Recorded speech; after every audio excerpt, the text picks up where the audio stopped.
You gave me some movies to put on my list. What was the first one you said? I've already seen Nope. Then there is, what's the villain one again? The name of that? Thunderbolts. Thunderbolts. Yeah. Okay. It's Aiden now because is this recording now? Okay. Yes, we are recording now. Okay, so Thunderbolts, it's funny because they're like, how'd you come up with the name? And the little girls, it was based on our Pee-wee soccer team and a kid pooped on the field. This comes in the movie. So Aiden, Mom, do you know Thunderbolts? I was like, yeah. It's because of the little girl that pooped on the field. I was like, that's what you gain from the entire movie is the name of the... how it came to be. How the name came. So instead of the Avengers, it's Thunderbolts. Thunderbolts. Wow, that's funny. But yeah. So, but it is a good conversation because we usually have to. Aiden, there's a lot of cuss words in this movie. I know not to say them. Good, but I still don't like them being in your head because with ADHD, if it's in there, it's gonna come out sometime. And it's usually impulsive. It's usually not even thought out. So I didn't mean to. I know. That's why we keep this out of your vocabulary. And this morning on the way, he's, Mom, how do you think in your head? I was like, oh, interesting. I don't know that I've actually ever put thought into it except for that thought. And I can think that in my head. But I can't see a picture in my head. So how can you think in your head? I was like, and I'm thinking in my head, trying to figure out. I'm like, well, you are talking to me. So obviously it's going up there and then it's processing coming out. But I think your brain happens so fast that you don't even realize it's going up here before it comes out your mouth. Yeah.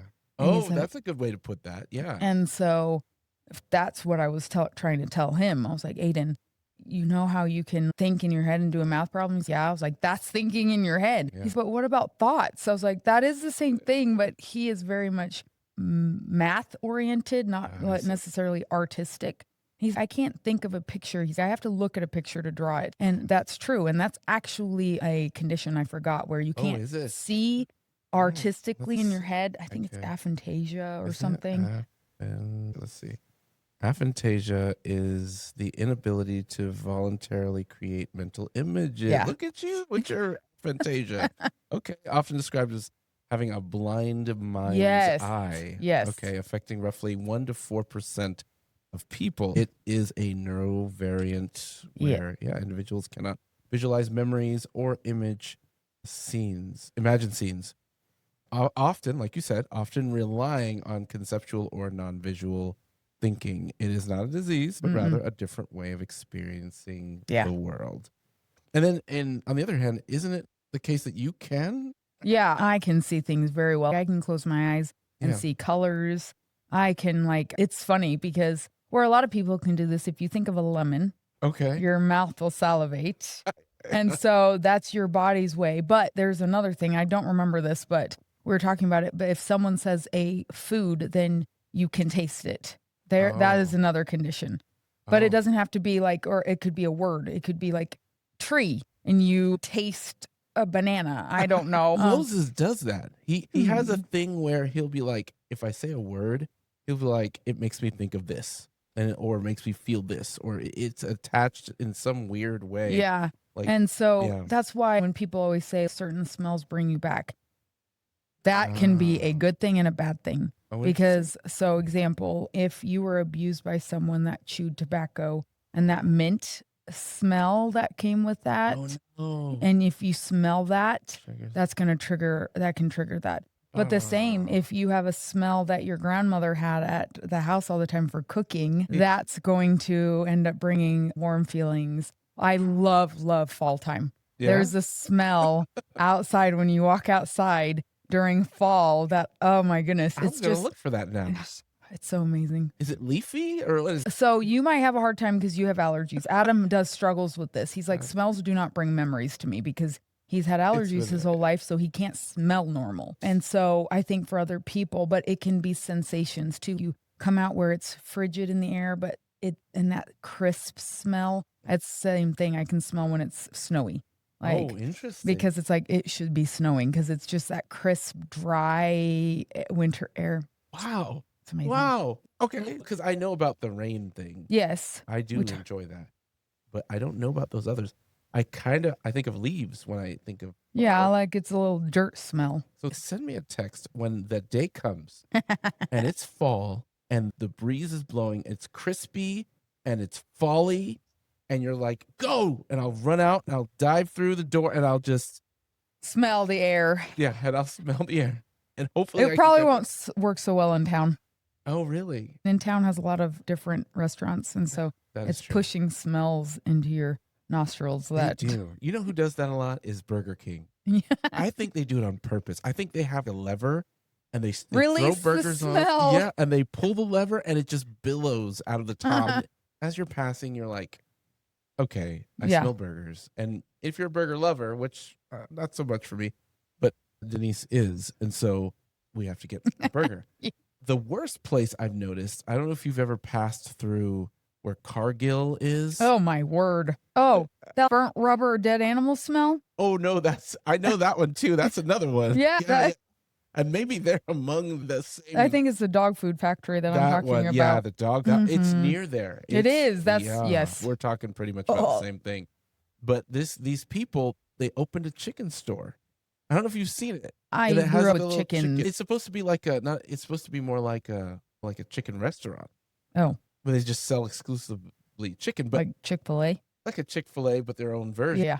It's great because I went there and tried it. But the problem is when you're driving through it and you get a whiff of Cargill, and then it mixes with chicken, you're like, I'm done. I will never go here again. I don't know how this is going to work. So, man, it's hard. That's funny. It's hard. It's hard to set up a business and market and position. Coffee, because coffee has a very distinct, I love coffee. Yeah. However, Adam says I like dessert more than actual coffee, which is true. Oh, really? I like the sweet coffees. Oh, I see. So I do not like black coffee. I don't like bitterness in that, so it has to have a sweet side in that. But I love the smell of coffee. Yeah. What is it gets through your clothes too. If you're in a It can, but it's not like other things. But I love the smell of campfire smoke too. That's good. And what if you put the two together? I don't know. Coffee. You have to have coffee camping because you're tired. It's very true. It's very true. This is very ideal. We need to work on these smells, the combinations, and then they do have them. Have you seen those candles? Just about to say candles. There's a candle that says "I give up on life," and I don't know what that smells like. Oh, well, now they're making a memory because you know how you said there's like maybe you're feeling that way, and now you have a candle that's I'm like, who comes up with that? You were talking about crayon names. Oh, yeah. Who comes up with and paint candle names? Yeah, they're just out of ideas. They're at the committee at the table, and they have their books, and they're like, I do. There is one that says "Do your notes." And it's specifically probably for therapists. Oh, no kidding. I have notes to do, actually, not very many, 3 from yesterday. Oh, nice. But that is an entire state of being for therapists. Oh, really? Is doing your notes. Do your notes. Because if you don't do your notes, you can't submit the claim and you don't get paid, which is what motivates me to submit the note to get paid. Oh, I know about. I have to do that with mileage. Oh, yeah. You're like, I need this money. Yeah. And I keep forgetting to do it, and then the day before, anyways, I got to do my notes. That's called procrastinating. It is. Help us. Help me. So, man, we went through a bunch of very interesting things because they're also wonderful because we went from smells to candles, and there was a thought I was going to bring about that, but it'll probably come back later. But this is so good. Today, we're talking about animals. Yes. And we're talking about bears particularly. And so I'm going to start us out. You got to change your colors. My colors? It's not blue. Oh, you're right. Ooh. And it's the first one. The first one. You remembered. You remembered. Okay. Here we go. Are we going to pray first? Oh, yeah. Let's pray. And any prayer requests that have come in? My current cave bear situation, which we will talk about. Yeah, that's good. That's good. Yeah, we're going to name it that. And yeah, let's pray about that today. I was up at 3 a.m. with Ezra, and he went on and on until 5, even 6, and then he knocked out. And so you're like, oh, great, I can't go back to sleep now. I can't go back. I got to get it ready now. So. Oh, this is something else. His name's Uncle Frank. Oh, Uncle Frank.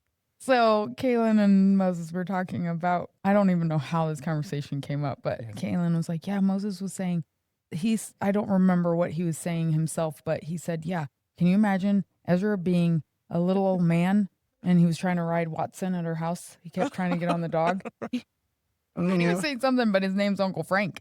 Like, okay. I think I would have had to be there, but Kaylin said she was cracking up laughing.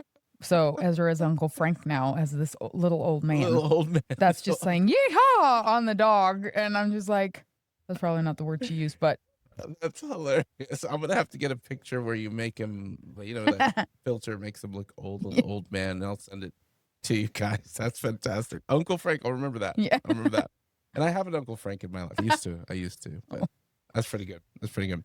So Ezra and the bear. Yeah. And the bear's in our lives. We're going to pray about that. And then just as a message to you all out there, you can leave it in the comments.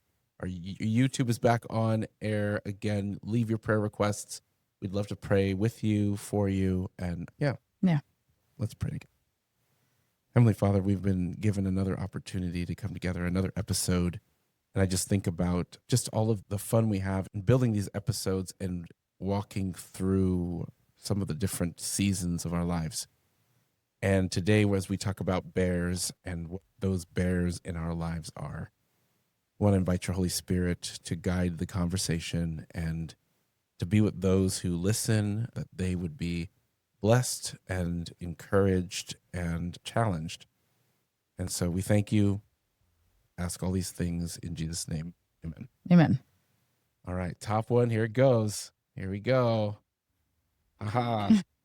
You got it. Good morning. Hello, I am Pastor Fred, and I'm here with Julie.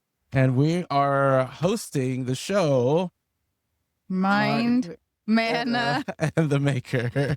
Sorry, my mind is not currently on yet. Because I changed the beginning a little bit too. I threw a little something in there. I was like, we're hosting a show. Anyway, so it's okay. We can do that. We can do that. We were talking about this story, which there's a guy who they've memeified.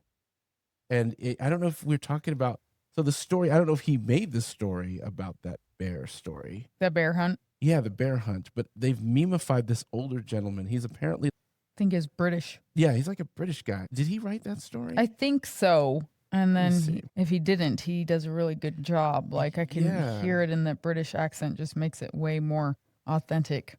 Yeah, let's see if I can find him. Does the story can't go over it, can't go under it. It is, there he is, Michael Rosin. And I wish I could push the sound. I might get but he's just, I don't know if did he write the book? Let's see. His name is Michael, I'll say Michael Rosin. Did he write Bear Hunt book? Rosin, there we go. Rosin write. And the answer is yes. Okay. He did. There you have it. It's the famous 1989 children's picture book, and we're going on a bear hunt. I was 4. Oh, you were 4 when you heard this? I was 4 when it was written, 1989. Oh, okay. Yeah, good point. Yes. I don't know what I was thinking. Okay, here we go. Yeah. I thought, so you were born in 89. I was born in 85. 85. So I was 4 when it came out. See, which I'm in the same boat with you. I need a cup of coffee or something, it's fine. You get some raw morning brain power here, or lack of it. Enjoy and join us. But okay, so you were 4. So you were born in 85. Yes. I was born in 80, so I was 9 years old when this happened. And I have a favorite children's book. Do you have a favorite one? I don't think so. No?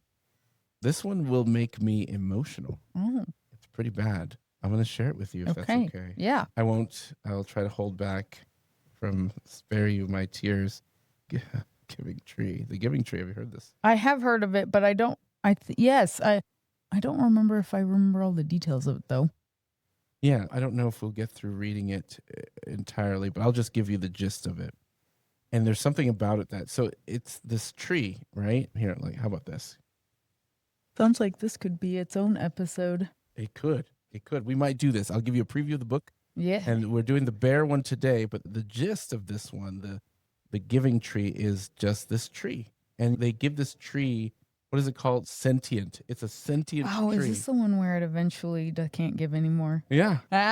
This would be a great episode. We'll save that one then. But it's horrible because even as a stump, he's still giving. You sit on me. Come, old man. Sit on me and take a load out. And I was just like, no. And it reminds me of God. Yeah, but if you want to throw up, that's a whole nother level of nervous system reaction. Or food poisoning. I don't know. From whatever I was eating. But no, you're probably right. But I don't like this feeling. This doesn't feel good. But yeah, so these children's books. So today's book, I was listening to it in the car on the way. Do you know it well enough to articulate the different phases? I looked at it enough. Not 100%, to be honest. I know that it's starting. We're going to go on bear hunt. We're going to catch a big one. Yeah. What a beautiful day. We're not scared. Wow, that is verbatim. And it is. It's okay. When you think of, and this is actually a therapist and I were talking about this, because on my wall where the chairs used to sit, but I changed my room a bit, but it said healing through feeling. Healing through feeling. And I have a lot of clients who are like, I don't like sitting under this. Because you have to heal it. You have to feel it. You have to go through these things. Whoa. And so this client and I were talking about this book, and I've heard it before, but she really likes to read this book to her kids and grandkids. And she's like, man, this is so much like this. And for a lot of trauma work, we do what's called a containment or container. Okay. And in this case for her, we used a cave. Oh, and this was before we even connected the book. And because with caves, a lot of times there's different outlets and there's different entrances. And sometimes with trauma or experiences, we have a lot of things we're like, you know what? We need to put this away for right now. And when we're ready, we will bring it back. Oh, nice. And that's way we can function in everyday life without this weight on us. And so it's this metaphorical way of dropping this weight somewhere we know it is safe and nobody else can get to it until we recall it. Wow. Okay. And so and then that kind of went through on, okay, a bear hunt and the book and how there's so much connection and feeling and healing and metaphorically with this book. Boy, that speaks very loudly to me. And it kind of gives me, because I've heard of the saying sitting in the feelings, but I guess it should have been obvious to me it's feeling the feelings. Yeah. And I never thought of it as being a healing thing.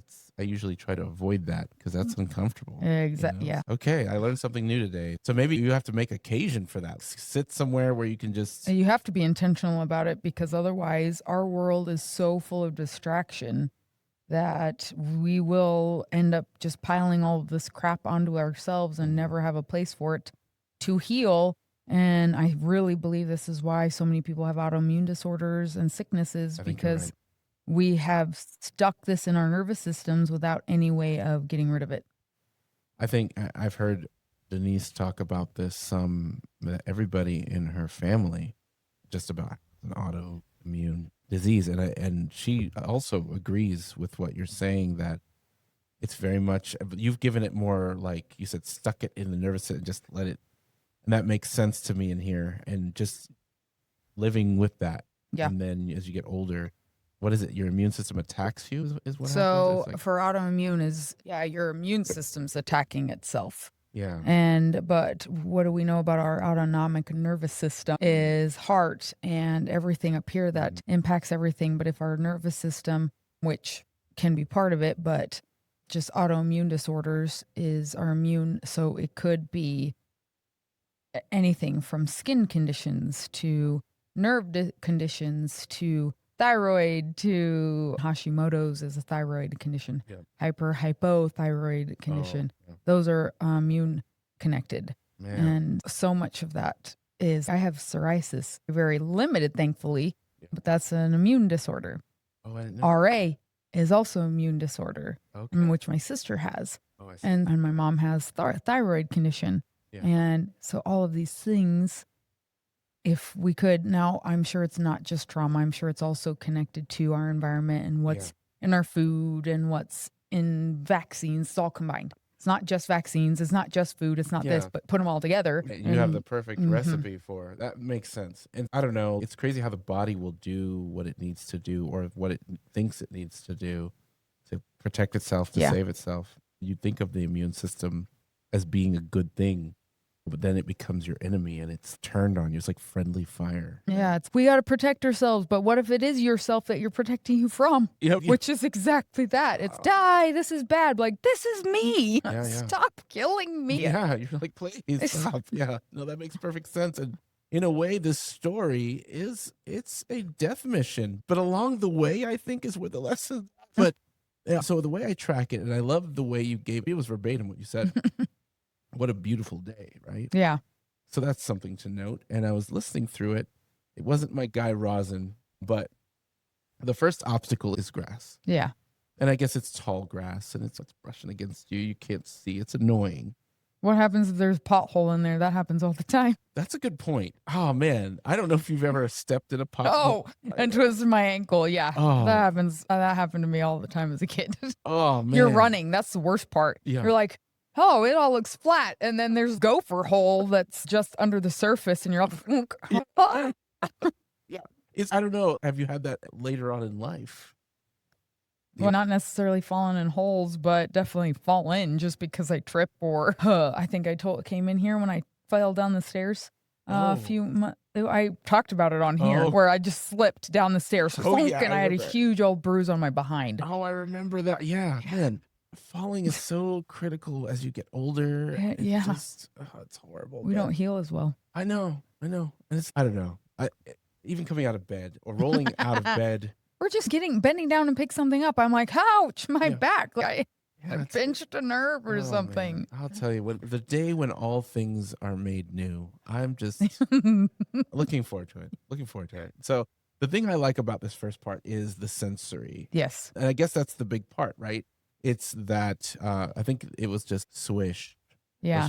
Because if you think about going through imagine walking through the grass we have, you would die because you have allergies like crazy. But I tell you to keep going. I'd be like, Julie, keep going, go on without me. And then you hear the grass just hitting your leaves. Hopefully there's no ticks on them. Right.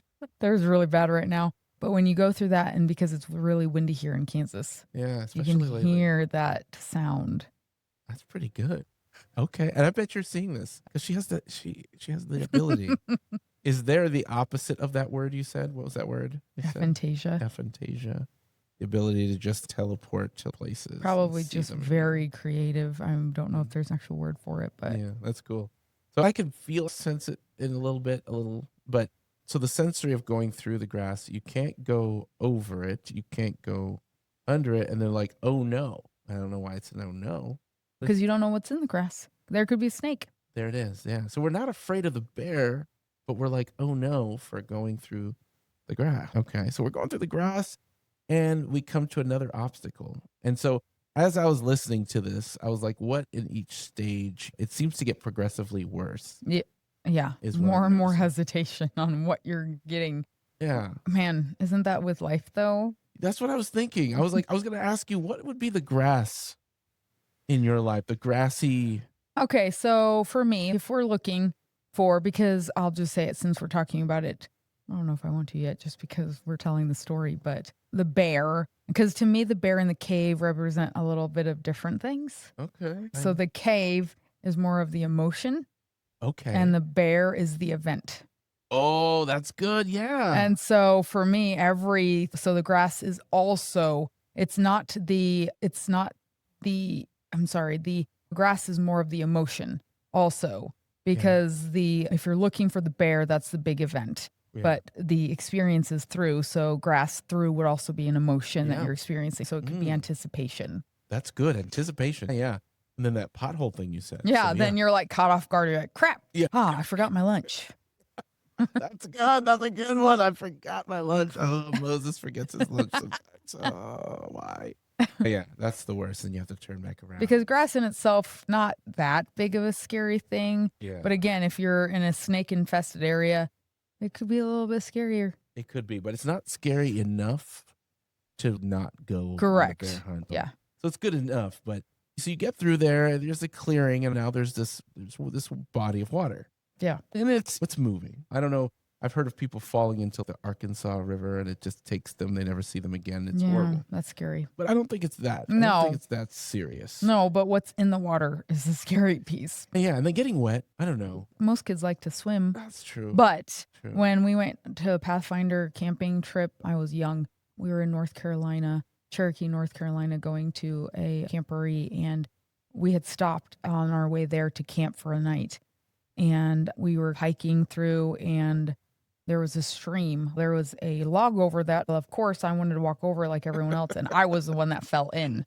And it was freezing. Oh, no. To this day, I feel like I could see little pieces of ice like floating down. I don't think there is actually, but that's where my imagination is. It felt that cold, yeah. But I was like freezing. Mom, we have to get you unchanged. I was like, oh, I cannot get hypothermia, like all that. That would have been really bad. And so I had to get in there and in the big old van that we had, and I had to change and everything. And I'm like, of all of the people, me. I was the one that had to fell in the icy water. Because I was just trying to experience the same thing everybody else was. Oh, man. I hate it when it becomes you. I hate that. Oh, man. You know, water, I guess it's perspective. It could be something that is dangerous and scary. And maybe cold. It's tears. It could be I didn't think about that. So back to that model you said, the event and the emotion. So are we still saying the bear is the event in each thing and the emotion is the water? That being one of them, yeah. Oh, that's good. Because if that was sadness. Yeah. So let's say you have anticipation. Yeah. And you found a pothole and okay, great. Forgot my lunch. And then you get to another body of water and something happens and you just cry. Yeah. You're like, okay, I'm sad. I forgot my lunch. I have a very long day. I do not have any food here, but I don't have time to go get it. Sometimes you just cry. Yeah. And things just add up. Yeah. And yeah, that's great. I don't know why I didn't think of that. Yeah. So it could be tears, water. It could be sadness. It could be And it could be, honestly, it could be anything in that point. It doesn't have to be bad. It could just be another thing of, ooh, I'm curious here. Like, what emotion does that provoke? What's in here? Now, most things though with water, it's never fun and it's usually scary. Yeah, that's true. Now, are you looking at the area, the season of life that you're in? Are you a crier at all? Do you have tears? I'm more of a crier right now than I used to be. More of an angry crier. I would get upset and then I would cry and then I'd get more angry because I was crying because I was like, no, I can't show these tears because I was always told, suck it up, whatever, instead of saying, hey, tears aren't bad. Oh, man. Tears are an ability for you to process, but I wasn't encouraged with that because they didn't understand that. My parents didn't, and that's okay. We are encouraging our kids. Tears are not the bad part. Yeah. Sucking it in, not communicating why we're having tears in here. That's the bad part because that's what gets stuck in our nervous system to cause issues later. Man, I don't know what it is with me. It's interesting what you said there because when you cry, you said it's processing. So sitting in the feelings, feeling it to heal it, you're crying to process. You said when you're angry, and then for crying, and then there's double anger there. That's how Denise is. She does not. When she's crying, she's frustrated, and then she's upset that she let herself get there, or whatever the case may be. For me, I'll notice there are times that I'll feel more emotional, but there's a shame.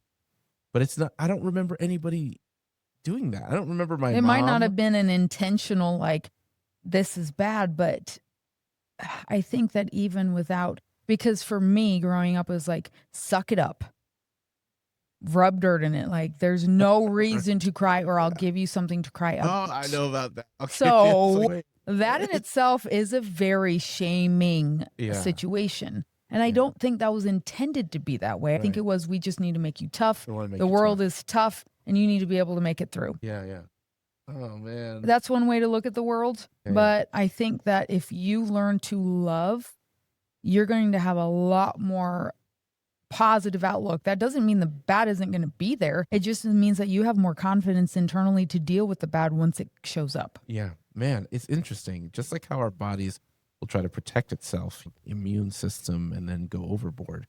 I feel like even as parents, because I want that for Moses. I want him to be ready, right? Yeah. And like when he deals with some of his situations at school, somebody tries to publicly embarrass him. Yeah.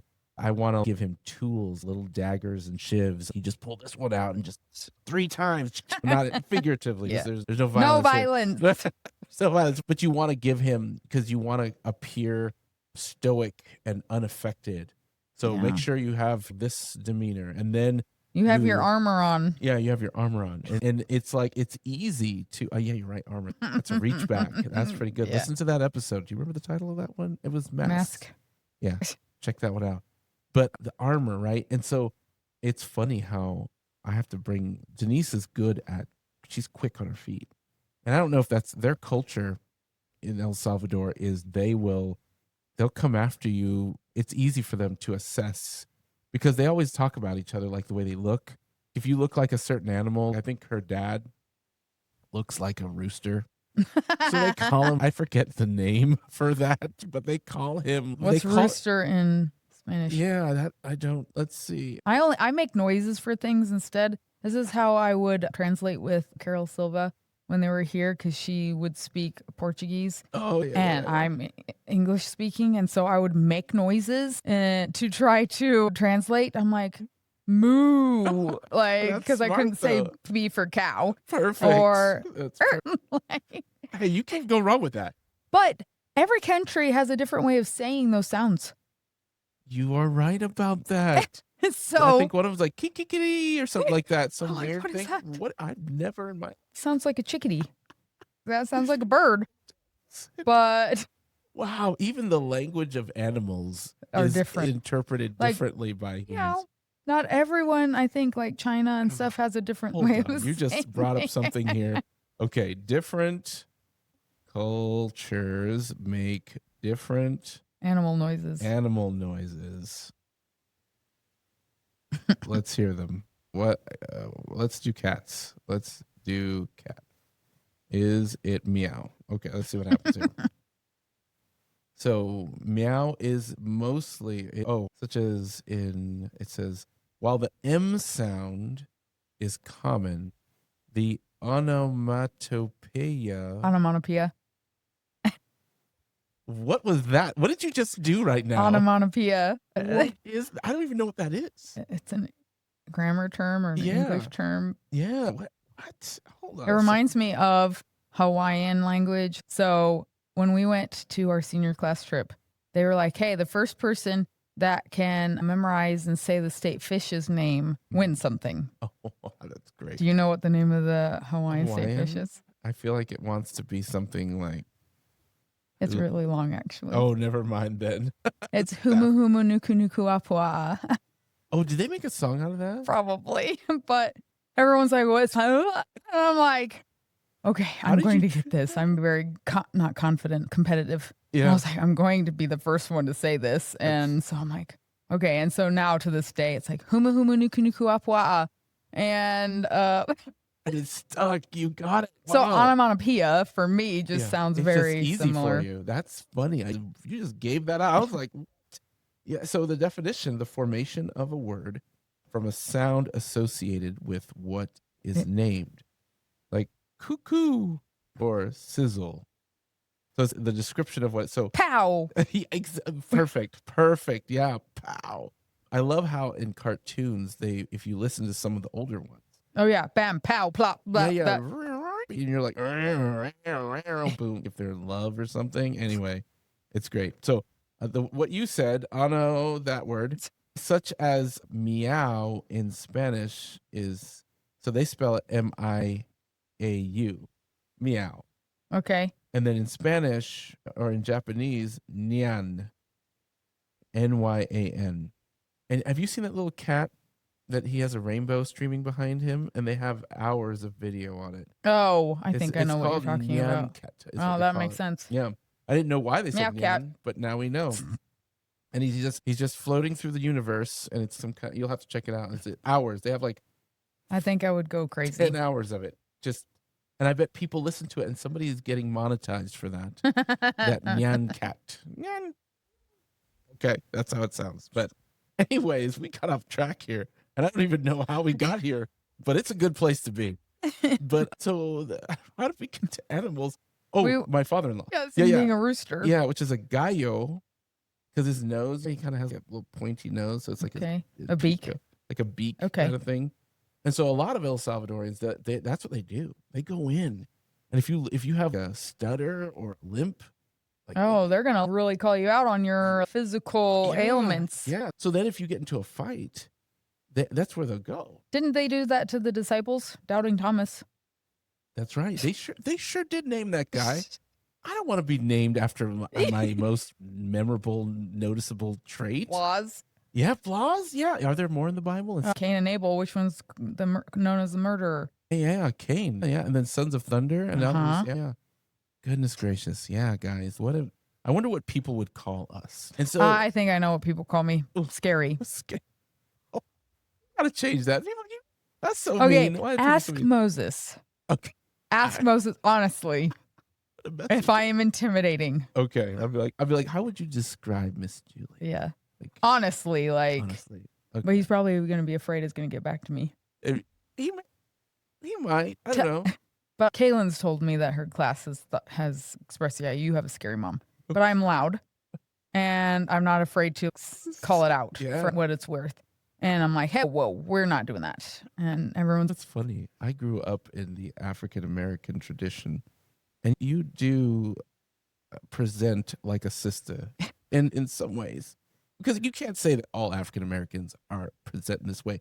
And it's not that they're all, and there's a word called ratchet, but they're not ratchet. But there's a type of openness, willingness to, you just say what you're thinking and you feel, and it's healthy. It's a healthy thing. I've had to learn to sand those edges. I like how you said that, sand the edges. Because there's a bluntness that can be very hurtful.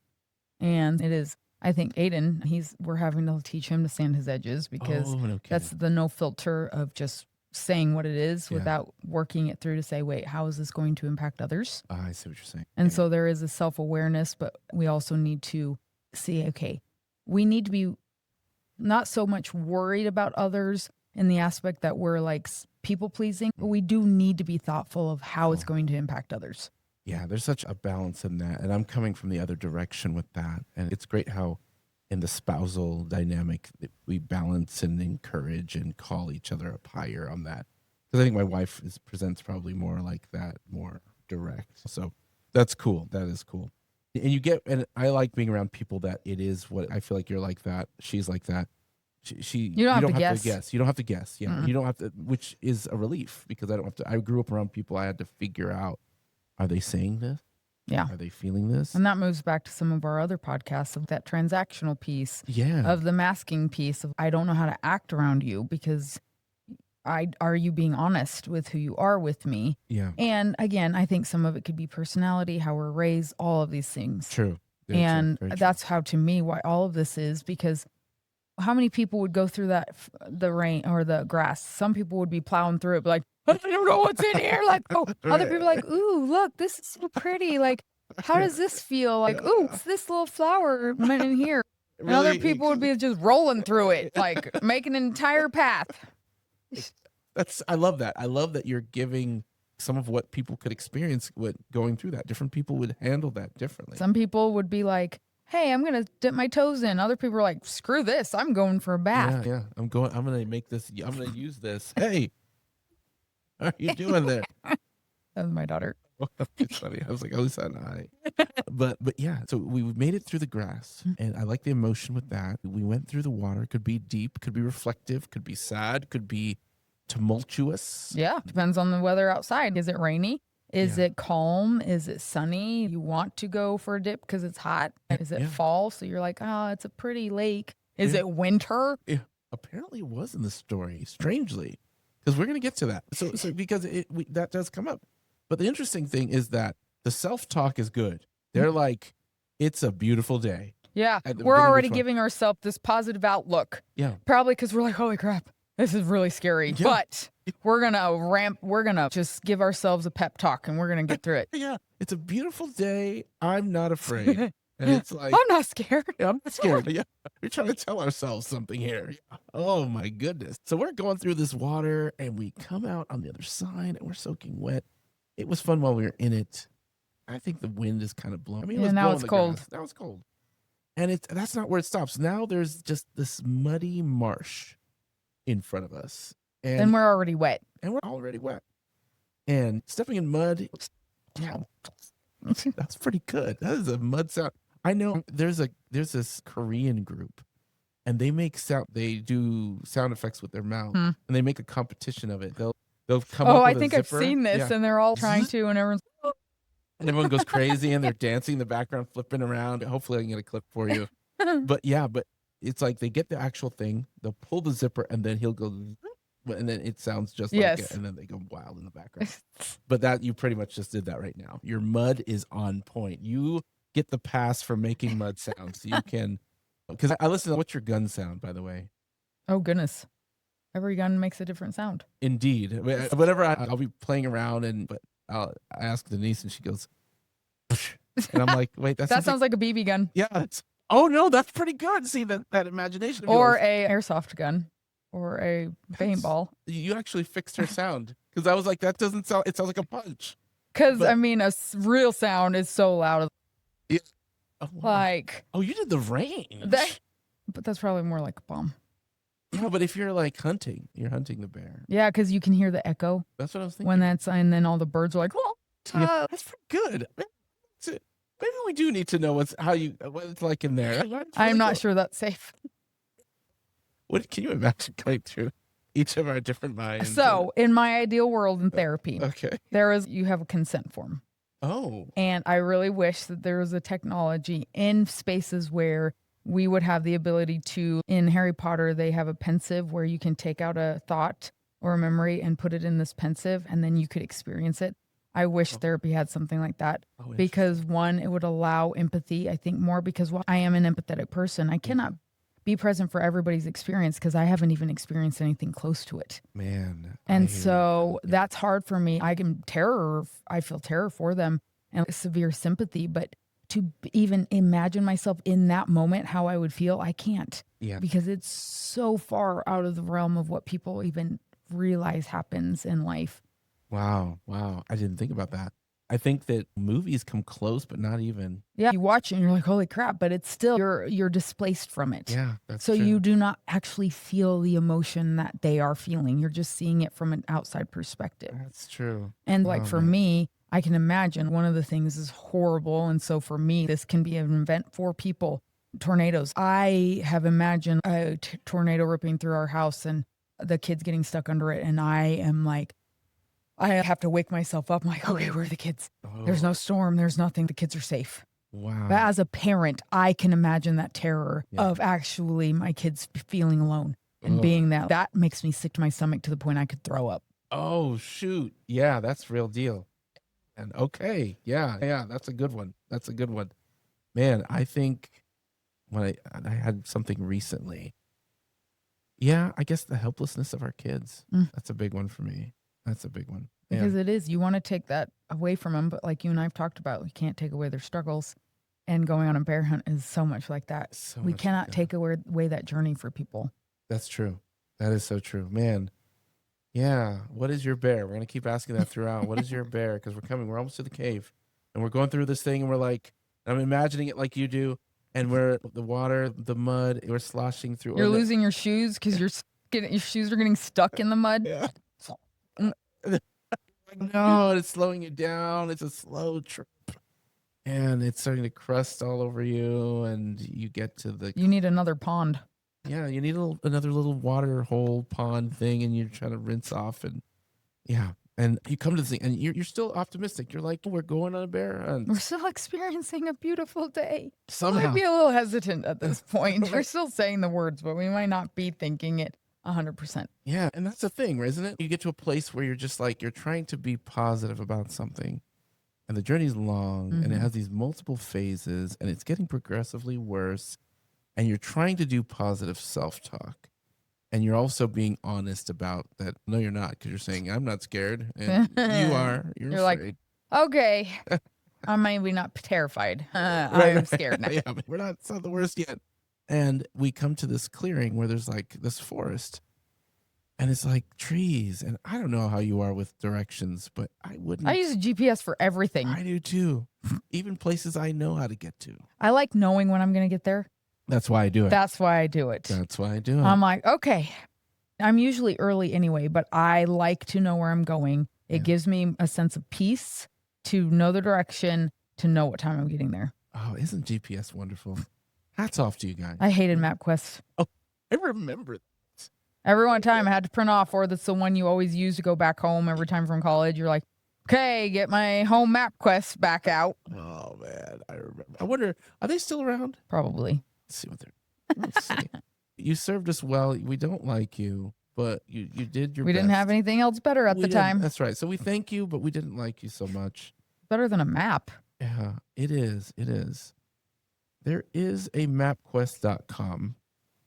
It looks something like this. So it looks kind of like... Yeah, it looks pretty similar. Looks pretty similar. Because then you just print out the directions. Yeah. So imagine if they had this on the bear hunt. They're like, all right, this is the direction we have to go to get to this cave. Yeah. Yeah. And if you have to work your way around some, I don't know, obstacles. And yeah. And I don't know if you've camped in the forest maybe. Oh, yeah. Yeah. And a GPS sometimes isn't a thing. Yeah. Because of I've hiked in there. Yeah. So yeah, you have to go on different trails, making sure you're going on the right one. Yeah. And so you're going through there and it's getting worse now because there's more unpredictable and you're coming through and you think it's over and you're starting to wonder, why am I going after a bear? Yeah. At this point, I'm like, this does not sound like a great idea anymore. Yeah. And then you come out to the clearing and there's a snowstorm, they say. I forgot about that one, the snowstorm. And so you're trying to get out of the storm and there's that cave. And so when we talk about the cave, let's talk about the cave, right? Okay. Let's talk about the bear in our lives. Right now, ours is between, so you said the emotion is probably the ominousness of the dark, right? And the emotion, and then the event is the bear, and we finally arrived at the bear. What do you do when you get there? What was our plan? So let's imagine. Because bears can come in all shapes, sizes, all of that. What if it was a teddy bear? Absolutely. What a pleasant surprise. So I always go back to, when you do shadow puppets, and you can make this huge, scary thing out of nothing. Yeah. I mean, and so what if it's that you get to this, you're like, oh my word, I've got to find this big old bear. Yeah. And so you build this thing up in your head. And it could be this horrible, skin-ripping, terrifying thing, or it could be a teddy bear because this is like an actual someone's little cave cabin that they made. And I'm like, but at this point you don't know, you're just going on a bear hunt. Nobody told you exactly what this bear is. And for me, my current bear is medical stuff. I do not know why I'm dizzy. I do not know. And there's been a lot of emotions connected to it. They're like, we think it's your heart. I'm like, that's not a good thing. And so we move through. I've moved through several testings of an abnormal EKG and then an abnormal treadmill test and an abnormal stress test and then going to the cardiologist and she's, I don't think it's your heart. All right. So I get all these 3 abnormals and they're like, I don't actually think it's that. I'm like, then who's screwing up all these tests? Yeah. Something's going on. And she's female heart EKGs are a lot more likely to be wrong. No kidding. I didn't know that. Did you know that? Guess who has the most medical research, men or women? Is it us? Which makes sense because men were only allowed to be doctors for the longest time, so they would study men. Oh, no kidding. But women are different. Yeah. We can get ovarian cancer. You can get prostate cancer. True. We cannot share that cancer. Indeed. That doesn't work. And so even heart conditions, there are differences in how our hearts work. I see. And so those are the things that it's okay. Even going through emotions, like how that, like the event, my husband even said, why am I freaking out more than you? I'm like, because I don't have any answers. For me, there's no point to get super stressed out and cause more problems. And this is not like me. Anybody that knows me for a long time knows I would freak out about a little tiny thing that I never knew about. Really? Ask my mother, ask any of my best friends from growing up, my sister, like I would freak out. I would always think of worst case scenario immediately. I've had to work on it really hard. Incredible. That's such a great testimony because you're saying it's possible. Yeah, it is. Like growth and healing can challenge that. And I have been working on it really hard of taking what I know in the present and the facts right now. What do I know of the facts? I am alive. My heart is working. There's some weird things going on with dizziness, but as far as I know, I haven't been given any definite heart issue concerns. Yes, there's some abnormal stuff, but that doesn't actually mean that. That's and true. So again, moving back through the events, as there's still a lot of uncertainty and nervousness in that. But I'm still going to keep pushing through the emotions that come with trying to find this bear. And for me, it's this. I mean, man, I wonder, how did you work through that? I'm thinking about people in my life to whom I'm not just people. I'll just say general. That's probably would be helpful to be able to get to a place. Is it So EMDR, brain spotting. Brain spotting I'm fond of because it's more flexible. I don't like feeling like I'm controlled and stuck in a box. And so brain spotting is way more flexible in that. I see. Somatic experience, though, is what you and I have talked about in the internal family systems, is going back, rescuing those young parts of us that didn't have a choice and saying, you do have a choice now and I'm going to protect you. That's cool. Me as the adult, as the parent, is going to protect those young parts of me that didn't have the choice at that time. I see. And so that's where it is, moving in that direction. I am 40 years old. I can make these doctor's appointments. I can go to these testings to ensure that I'm as healthy as possible. I see what you're saying. So you're the empowerment, what you can do. Yeah. And that's cool. Part of working through all of this, because you cannot avoid it. If you avoid it, it's going to keep piling up. That's why they're saying you can't go over it. You can't go under it. Yeah. You have to go through it. So some of us are overs and some of us are under. Or trying, but you're going to get stuck. Indeed. So what does the over represent and the under represent? So I know I'm an avoider at some level. So to me, over and under would both be avoiders. But if you have your window of tolerance, you go move over it, you panic, you do all that, you go under, you tend to go numb. Oh, good. Oh, wow. Did you just come up with that? No, that's window of tolerance stuff. That fits trauma work. If you're over your window of tolerance, you're going to be like severely panicked, severely dysregulated, having panic attacks, all of that stuff. Yeah. Under is numb. Wow. And so it's those. That's how I have no idea if that's what he was thinking through when he wrote this book. I think you're helping him. I think you owe her. I think maybe a percentage, Brother Rosin. Is he alive? I think so. I don't know. Rosin? Yeah, he's alive. He's older. How old is Rosin? But he could have been definitely thinking of mental health and emotion during this. He could have been, yeah. Yeah, the book is 37 years. He's not 30. I know he's not 37. Is he alive? Let's see. Yeah, he was born in 1946. He's 80. 80 years old. Yeah, he's seen some bear hunts. He has. And I bet you're right. I bet you're right that but I love that. I think I'm an under guy. I think I'm more of the numb guy. And then you said the over is what? Panic attacks and dysregulation and, oh my word, like this tornado's coming from my house, but it's actually blue outside. Wait, do we even have any rain? There's no clouds at all. We cannot have a tornado without any clouds. Without clouds. So putting it together with what's factual stuff. That's cool. That's what helps me stay in the present. Factual versus opinion. What is the facts that I know? Okay, that's very helpful. Bringing it back to that and then separating past from present, because a lot of times we're like, yeah, but this could happen. But this could happen. I'm like, whoa. What is happening? What is happening? Oh, man. Okay. I'm going to put that in my pocket. That's good. Okay, so we get to this point where you said we're in this cave, the unknown, the dark, the feeling could be a teddy bear. Yeah. May not be. I wonder if people who go after bears, go on bear hunts, people who try to, beat to the punch. We're taught to face our fears. Yeah. And so to go after that, is that healthy? Well, I guess it depends, because for me, I was really scared to open my own business. Oh, yeah. And I was like, I don't know how that's going to work out. Yeah. I've seen people in my life fail at businesses. So if I were to go based on what I've seen, I would have already failed.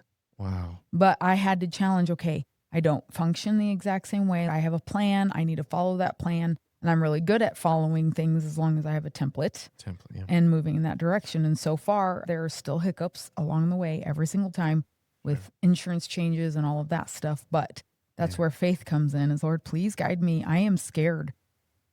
But it's a beautiful day, and we're going to keep working on that. And I mean, cool. I know when you're like, hey, tell me how you came up with this. And when it was client related, a lot of times I come up with ideas in session. But Job and Jesus both had their big bear hunts. Man, that's a good example. That's a good example. So he had to sit in it, right? Yeah, both of them did, because even Jesus, they both asked for it to be taken away from them. Yeah, that's true. Whoa, yeah, Job and Jesus. I think about the Israelites going through the water. Yeah. They had to go through it. They were like looking, during after leaving Egypt, and they're seeing these waters, and they're like, oh my gosh, we're gonna die. We're gonna die. Don't touch the water. Aiden, don't touch the water. You're gonna make it. That's so good. You know there's some kids with ADHD trying to pick at the water. There's a shark right there. Please stay away from that wall. Or throw rocks at it. Just, I don't know if it bounce off. An octopus threw it back. That's even better. That's yes. Oh man. Our minds do go to the ending, right? We're going to die. It's always about the ending and how we imagine it to be. Yeah. And that's what, because I could imagine. Do you think Joe probably thought he was going to die? He didn't. Yeah. But he saw everyone around him. That's a lot. Yeah. And I feel like after a while, I don't know if he wished it or was okay with it. I think he would have been like, all right, can you please just take me now? Yeah. I don't want to keep dealing with this. Yeah. Yeah. Because pain, it seems like the torture is it's hardly the bear, it's the grass. And the anticipation, not knowing of what's in there. Yeah. And sitting with it, because again, you get to this bear, and maybe it's a very docile bear.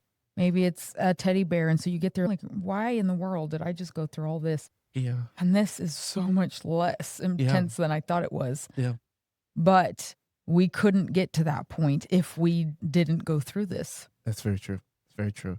And so they get there. There's this bear, and it describes his wet nose for whatever reason. And which puppy dogs, which I had a story of a dog that was licking me to death the other day, which I'll tell you later about that. But he sees it, and there it is, and they run. And I don't know if that's avoiding it because they didn't go through it. I've heard you're not supposed to put your back towards bears, so that's probably not safe, but it's a children's book. But and so they're running, but now they're not asking questions. There's no affirming, and there's no I'm afraid. Nope. I'm not afraid. We're booking it. We're booking it, and they know the path. They know it. They know the mud. They know what's next. So the running back, I don't know if there's any life lesson in that, but we're going back. We're going through. And we're not questioning it, and we make it. And we made it to bed, and he gets, and covers himself up. Says, "We're not doing a bear hunt anymore." And so there it is.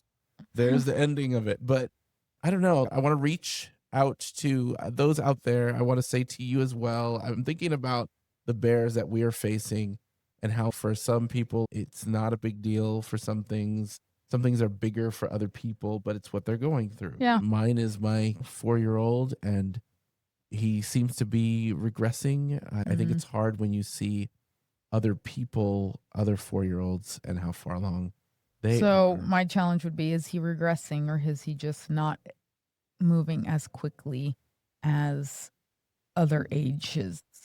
Yeah, I feel like it's that. This is my perspective. I was sharing sharing my wife's. She feels like he's regressing a little bit, but I feel like he's just not moving as quickly, is what it is. And sometimes the journey to the bear it might take a different path. It does. Maybe it did. Yeah.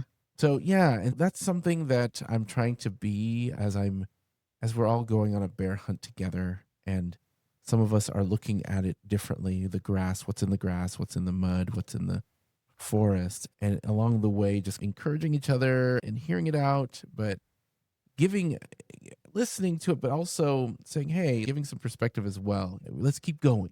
Let's keep going. And I want to encourage you out there, whatever your bear is, put it in the comments, whatever the bear is in your life. Of course, we want to pray for it, but I realize how important it is that we have each other, we have community, and we have God, and we have stories that point to it. And above all, you mentioned Christ, and that moment when he was, I don't know if we could say he's facing the bear. I mean, the lion, whatever the worst one is. What is the worst one? And he's there in the garden, like you said, and he has feelings. Yeah. What? God has feelings? Suck it up. Jesus? No, that's not how. But it was weird how he's able to self-talk. Well, he was sitting there and he's like, man, he was like, can this cup pass? And he was like, no, not my will. Yeah, but yours. And I think that is the biggest piece, is because I think I've told you, every day I have this silent prayer, sometimes loud prayer of, Lord, I do not know what my clients need today, but please help me bring whatever they need. And I have several new clients, some of them Christian, some of them atheist. And my prayer is, you know what, Lord, some of these have never seen you. And if they can see me or see you in me and how I show up for them, please help that happen, because I might be the only, even though I never say your name. Yeah. Please help them see you through me. Yeah. When we're working on this. That's incredible. And I think that there's that I don't know part, that you can still have the I don't know. Mm-hmm. And I think that's where the connection is. You're like, I don't know what this person needs. I don't even know what I need sometimes. But Lord, use me in this way. And that's the most gospel centric I feel. You want to talk about a mission and a prayer, I believe, that is heard every time, is that, man, when you're thinking of others, whether you're a Christian or not, there are people that make sacrifice, and they're like, man, for our kids, for our clients, for our nation, soldiers. Yeah, that self-giving, that others-oriented self-giving love. Yeah. And I don't know, that's powerful. It's powerful. It can change. It keeps you going. It keeps you going. Yeah. Be encouraged, friends. Whatever the bear you're facing, that cave could be a teddy bear. And you can take it with you and into your bed and hide under. And it could be way more aggressive, so please don't touch it. Yeah. But you still have to go through the emotion, and maybe that in itself takes away that violence. Yeah. Yeah, that's right. Yeah. Feel it to heal it. Yes. That's what I'm going to say. So without further ado, I want to thank you for joining me, joining us. Here it is. And we're going to talk to you next time. My name is Pastor Fred, and I'm here with Julie. And you are listening to Mind, Manna, and the Maker. Let's do this again. We'll talk to you next time.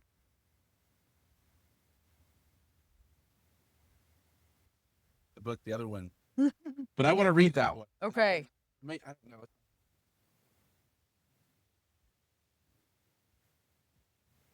know. I guess this morning we were here late.